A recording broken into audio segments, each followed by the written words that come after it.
Welcome back to the Crime Decoder. Today we're diving into a case that's as mesmerizing as it is heartbreaking, a tale set in the quiet fields of Missouri, where a man's passion for exotic snakes led to a global empire, only for his life to be cut short by a chilling act of betrayal. This is the story of Ben Renick, a 29-year-old reptile breeder whose murder exposed a web of lies, greed, and deception. Buckle up, because this one's a roller coaster of twists, turns, and cold-blooded motives. Let's decode the tragic death of Ben Renick. Imagine a sprawling farm in Montgomery County, Missouri, where the air hums with the sounds of nature, crickets chirping, wind rustling through the fields, and the occasional rattle of a venomous snake. This is snake country, home to copperheads, cottonmouths, and 3 types of rattlesnakes that send locals to the ER every year. But in the small town of New Florence, one man turned this rural landscape into the heart of a global reptile empire. That man was Ben Renick. Born on August 4, 1987, Ben was a Missouri native who grew up exploring the family farm, a vast property passed down through generations. As a kid, he was obsessed with the outdoors, spending hours hiking through the woods, flipping over rocks to find lizards, insects, and snakes. His parents, recognizing his passion, bought him his first pet, a yellow rat snake from a local pet shop. That snake sparked a lifelong love affair. By his teens, Ben was collecting king snakes, milk snakes, and eventually his first ball python, a species that would become his obsession. These weren't just pets to Ben. They were his calling. In his 20s, Ben transformed a barn on the family farm into Renick Reptiles. State-of-the-art, 3,500 square foot facility housing over 3,000 pythons and anacondas. Inside, rows of plastic tubs lined the walls, each containing a carefully bred snakes and worth tens of thousands of dollars. Ben was meticulous, spending months crafting breeding plans to produce rare high-value morphs like albino and piebald pythons. His snakes were shipped to buyers worldwide, from hobbyists in the U.S. to collectors in Japan, with some fetching up to $100,000 each. He wasn't just a breeder. He was a pioneer, a rock star in the reptile world, known for his expertise and genuine love for his animals. Ben shared his passion through YouTube videos, where his excitement was infectious. In one video, he proudly showcased a female albino green anaconda, calling it a really, really beautiful snake. To Ben, these creatures were more than a business. They were his babies, his friends. By early 2017, his hard work was paying off. He'd secured a landmark deal to sell a collection of his prized snakes to an NHL player for a multi-million-dollar sum. This deal wasn't just a financial windfall. It was a testament to Ben's success and a chance to secure his family's future, including supporting his wife's struggling business, a Sencha Spa in nearby Columbia, Missouri. But behind the scenes, that family was unraveling, and a storm was brewing that would end in tragedy. On June 8, 2017, at 6:36 p.m., a panicked 911 call echoed through the dispatcher's headset in Montgomery County. The caller was Lynlee Renick, Ben's wife, her voice trembling with hysteria. "There's a snake loose in here," she sobbed, reporting a horrific scene at the reptile facility. "My brother's dead," another voice, Ben's brother Sam, chimed in, suggesting a snake had attacked and killed Ben. When police arrived at the converted barn, they stepped into a nightmare. The air was thick with the musty scent of reptiles, and the hum of heat lamps filled the space. Thousands of snakes slithered in their tubs, their eyes glinting in the dim light. In the middle of the facility, Ben Renick lay face down on the concrete floor, surrounded by a pool of blood. His head was crushed, his body marked by what appeared to be a snake bite. One of his massive anacondas, capable of growing over 20 feet long, was unaccounted for, slithering somewhere in the barn. To the officers, it looked like a tragic accident.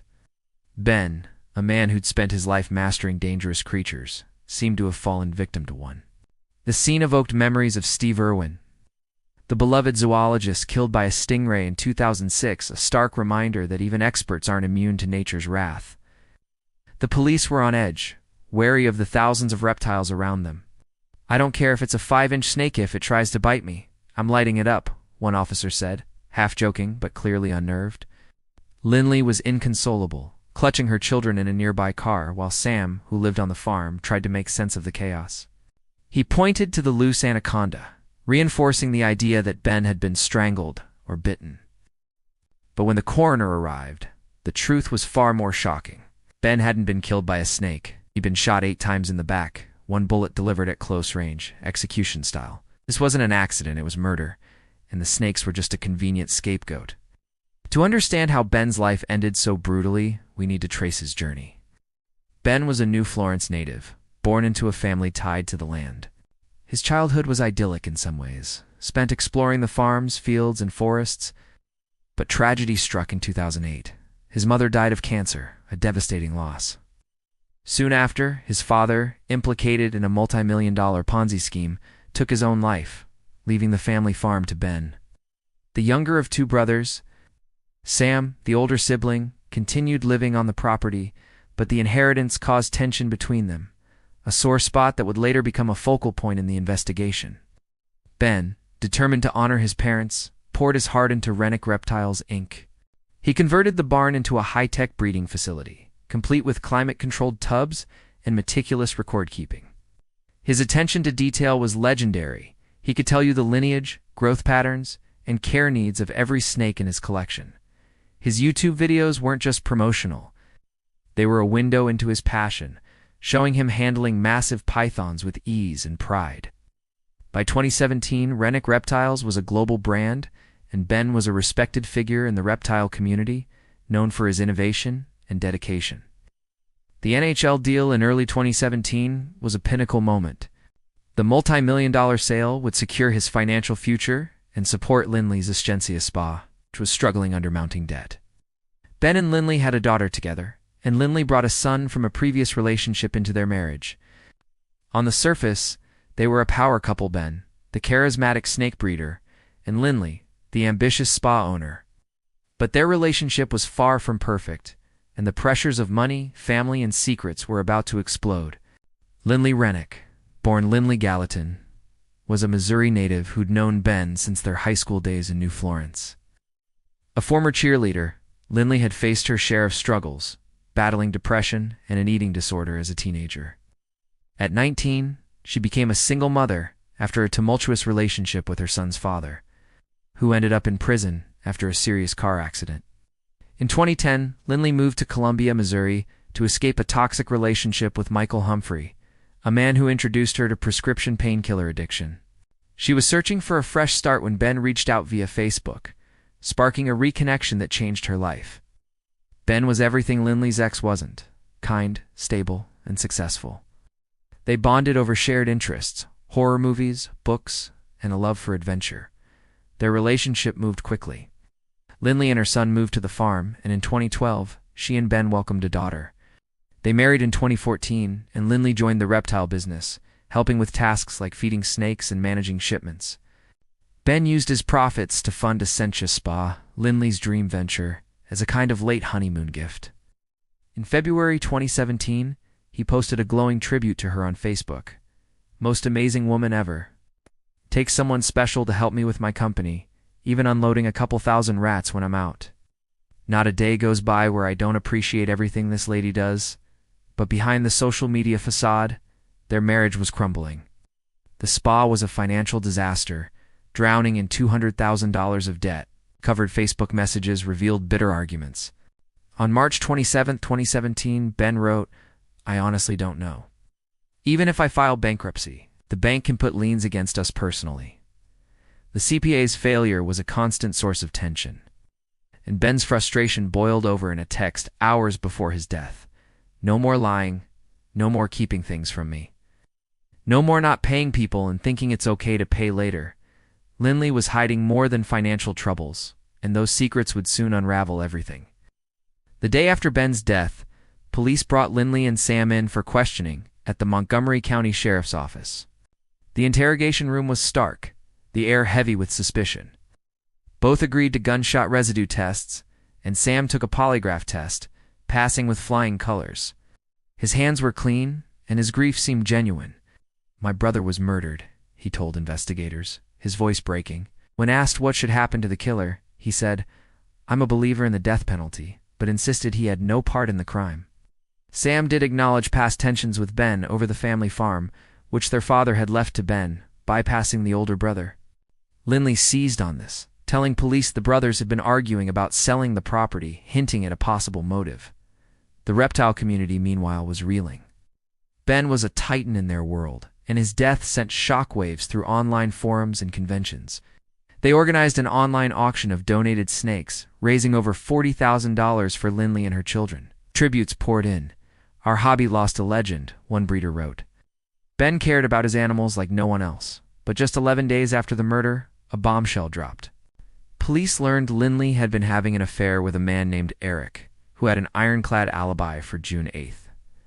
Then, Ashley Shaw, a co-worker at Essentia Spa, revealed Lynlee was also seeing Brandon Blackwell, a man she met on a dating app. The image of Lynlee as the grieving widow began to crack. 4 months later, in October 2017, Lynlee was called in for a polygraph test. The examiner, a seasoned investigator, hooked her up to the machine, asking pointed questions. "Did you shoot Ben? Did you plan or participate in his death?" Lynlee answered no to both, but the results were damning. "You failed every relevant question," the examiner said, noting significant reactions. "The data is clear you're lying." He pressed her about the CPA's financial troubles, suggesting money was a motive. "Ben was the only reason that spa stayed afloat," he said. "You wanted to keep it going, didn't you?" Lynlee denied everything, her voice trembling. "I didn't kill Ben," she insisted. "I know I failed, but I didn't do it." Despite the failed polygraph, Lynlee's gunshot residue test was negative, and the evidence against her was circumstantial motive, opportunity, and infidelity, but no smoking gun. With nothing concrete to hold her, she walked out of the sheriff's office a free woman, leaving investigators frustrated and Ben's case teetering on the edge of going cold. For 3 years, Ben's murder remained unsolved, a haunting mystery that gnawed at his family and friends.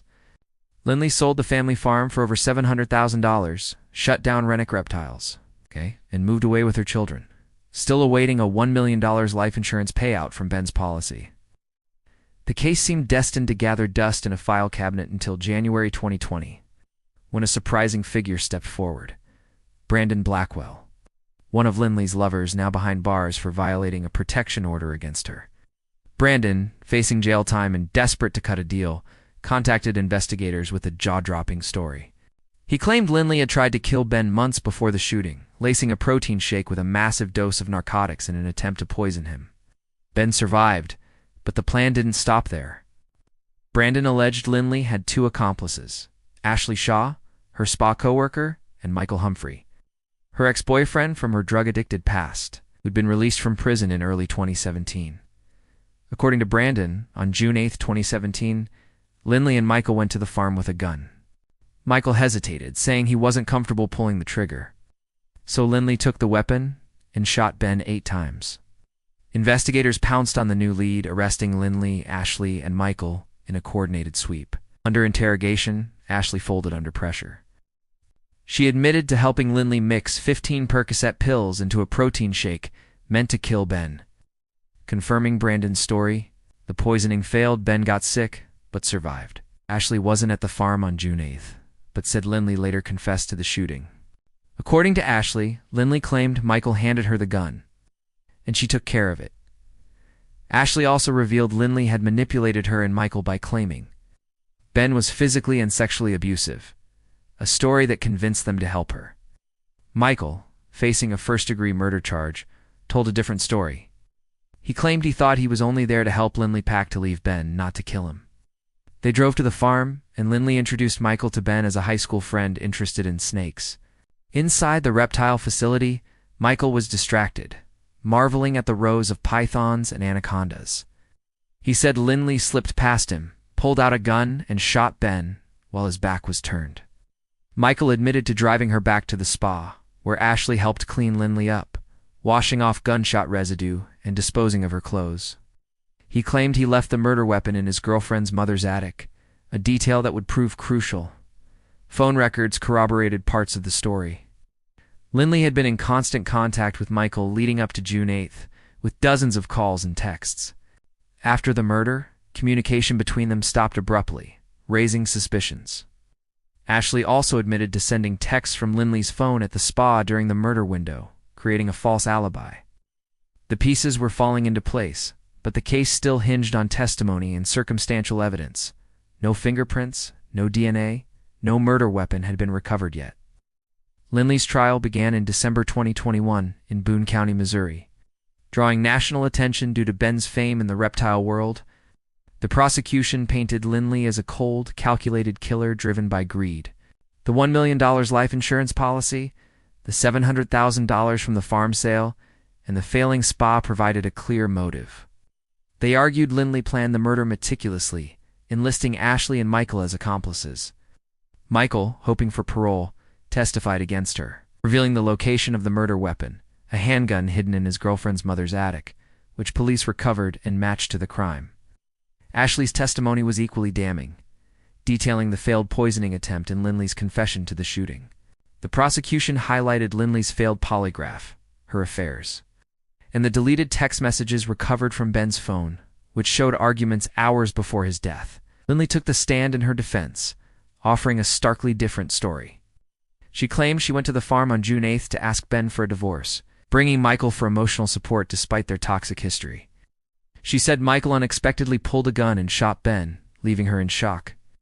She denied the poisoning attempt, insisting the protein shake was a sample from a spa client that made both her and Ben ill. As for the cleanup, she claimed Ashley acted on her own, helping her out of the car and washing her down after the traumatic event. Lynlee admitted to lying to police about Sam being a suspect, saying she did it to protect herself. "I told a lot of awful lies," she said, tears streaming down her face. "But I didn't kill Ben." The prosecution's cross-examination was relentless. It questioned why Lynlee chose Michael, a toxic ex-boyfriend she hadn't seen in years, to accompany her for a divorce conversation. It pointed out inconsistencies. If Michael was the shooter, why did Ashley help cover up the crime? Why did Lynlee never report Ben's alleged abuse to police? And why did she immediately sell the farm and pursue the insurance payout? "What kind of cold heart lies within you?" the prosecutor asked, accusing her of manipulating everyone around her. Lynlee's defense leaned on the abuse narrative, claiming Ben treated her more like an employee than a partner. She described a lose-lose dynamic where he criticized her for not earning money but refused to let her quit the spa. But without police reports or corroborating evidence of abuse, the claim felt shaky. The jury also weighed the testimony of Michael and Ashley, both of whom had cut deals to reduce their sentences, raising questions about their credibility. After 12 grueling hours of deliberation, the jury returned a verdict on December 10, 2021. They found Lynlee Renick guilty of second-degree murder and armed criminal action, recommending 13 years for the murder and 3 years for the weapon charge, a total of 16 years. The jury couldn't agree on premeditation, sparing her a first-degree murder conviction and a life sentence. The judge upheld the recommendation, sentencing Lynlee, then 33, to 16 years in prison. She waived her right to appeal, accepting her fate, and remains incarcerated today, with 13 years left to serve. Michael Humphrey was initially convicted of first-degree murder but had his charge reduced to second-degree murder after cooperating with prosecutors. He's eligible for parole but failed to appeal his conviction, citing hearsay testimony from Brandon Blackwell.